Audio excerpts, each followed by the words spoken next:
And she said, as I held y'all in my arms, I never had any children of my own. I didn't know how I was going to do it, but I knew with the help of God, I will do it. And ladies and gentlemen, my mother had a dream of having children and raising us. She didn't know how she was going to do it. You're going to be just like that. And some of you are already there. Well, you don't know how you're going to make this happen, but you just feel within yourself some way, somehow, with the help of God, I'm going to make it happen. Repeat after me, please. No matter how bad it is or how bad it gets, I'm going to make it. I'm going to make it. Shake somebody's hand on your right and left and say, you got the right stuff.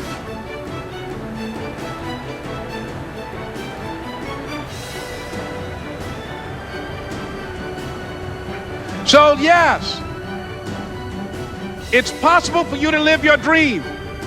It's necessary that you associate with winners, that you work your system, that you are relentless, that you never give up. It's you. You've got to take personal responsibility. You've got to make it your personal business to make it happen.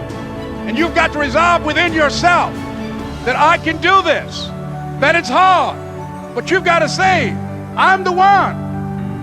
I'm the one to make this happen. I'm the one to become successful in this business. As you work to help other people to become successful, that feeds your success. But you know it's going to be hard, but find out what will make it worth it for you. I told Mr. Washington I wanted to become a disc jockey. Someone asked me to tell this story. And he said, Les Brown, he said, if you want to do anything worthwhile in life, you've got to be hungry. And so I started working to develop myself. He said, I want you to practice every day being a disc jockey. I said, but I don't have any job now. He said, it doesn't matter. He said that it's better to be prepared for an opportunity and not have one than to have an opportunity and not be prepared. So every day I was working to develop myself. And that's what you must do. And as I was working to develop myself, I applied for a job as a disc jockey, WMB, on Miami Beach. I went to a guy named Milton Butterball. I said, how you doing, Mr. Butterball? I'd like to get a job as a disc jockey. He looked at me, he said, you have any broadcast background? I said, no, sir, I don't. You have any journalism background? I said, no, sir, I don't. He said, we don't have any jobs available. I said, yes, sir. I went back to Mr. Washington and I told him, he said, don't take it personally. He said, most people are so negative, they will have to say no 7 times before they say yes. He said, go back again. So I went back again. I said, how you doing, Mr. Butterball? My name is Les Brown. He said, I know what your name is. What do you want? I said, I'd like to know whether or not you have any jobs as a disc jockey, sir. He said, didn't I just tell you yesterday we didn't have any jobs? I said, yes, sir, but I know whether or not somebody got laid off or somebody was fired, sir. He said, no one was laid off or fired. Now get on out of here. I came back the next day. Hello, Mr. Butterball, how are you? He said, fine, what do you want now?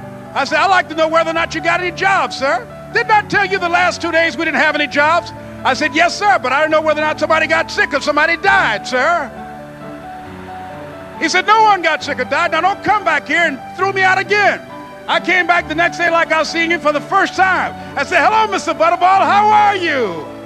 He looked at me with rage. He said, go get me some coffee. I said, yes, sir.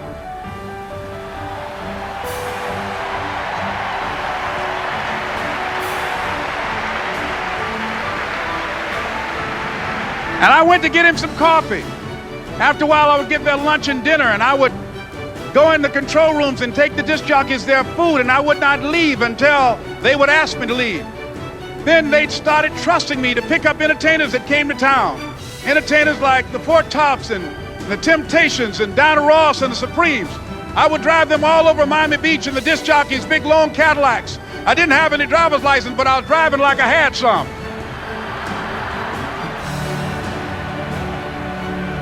And one day, one Saturday afternoon, while I was at the radio station, a guy named Rock was drinking while he was on the air.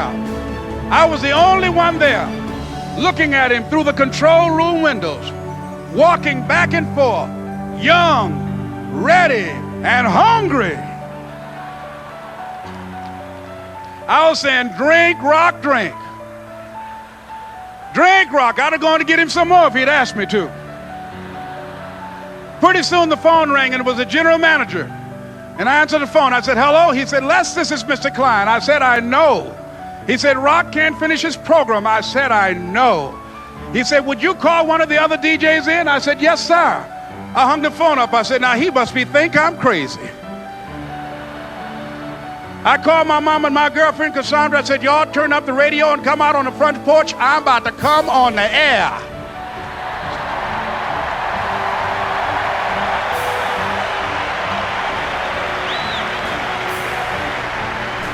I waited for about 20 minutes, and I called him back. I said, Mr. Klein, I can't find nobody.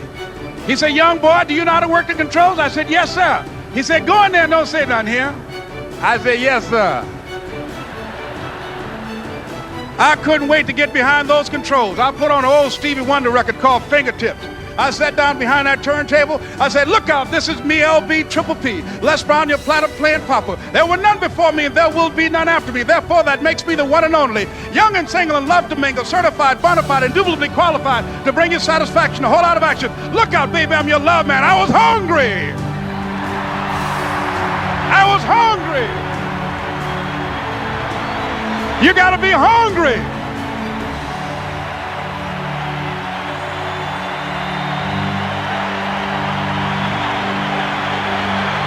You gotta be hungry.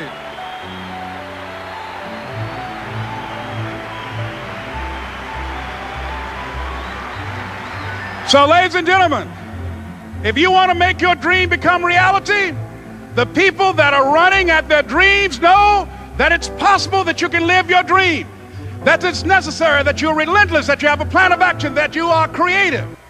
The people that are living their dream are finding winners to attach themselves to. The people that are living their dreams are the people that know that if it's going to happen, it's up to them. And they're resolving within themselves, it's not over until I win.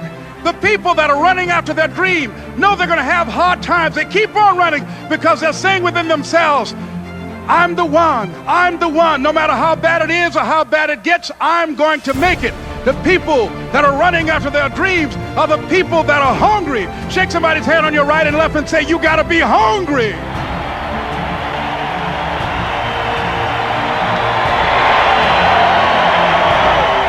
And as you run towards your dream, I want to dedicate this to you that I love very much. I want to thank Dexter and all of you. It's something that I'm known by. It's on our tapes called Choosing Your Future, and it says simply this, that if you want a thing bad enough to go out and fight for it, to work day and night for it, to give up your time, your peace, and your sleep for it, if all that you dream and scheme is about it, and life seems useless and worthless without it, and if you gladly sweat for it and fret for it and plan for it and lose all your terror of the opposition for it, and if you simply go after that thing that you want with all of your capacity, strength and sagacity, faith, hope and confidence, and stern pertinacity, if neither cold poverty, famish or gout, sickness or pain or body and brain can keep you away from the thing that you want, if dogged and grim, you besiege and beset it, with the help of God you'll get it. This is Mrs. Mamie Brown's baby boy, Leslie Calvin Brown, saying it's been a plumb pleasing pleasure as well as a privilege. Thank you.